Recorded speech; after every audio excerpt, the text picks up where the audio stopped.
Welcome to Magitudes, how to leave a Discord server. If you're working on a desktop device, all you need to do is to select the server that you would like to leave from the left sidebar, right click it, and then click on Leave Server. Now you're unsubscribed from that server, you won't receive any notifications anymore and nobody will see you in the member list of that server anymore.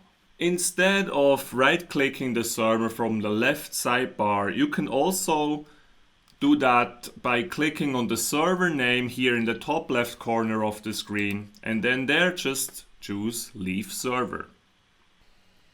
If you're on a mobile phone, simply open up the Discord app, select the server that you would like to leave, choose the three dots on top of the screen, scroll down, Leave Server. If you enjoyed this video, make sure to subscribe to my channel, and in that case, please don't forget to hit the notification bell. I'm out, guys. See you soon.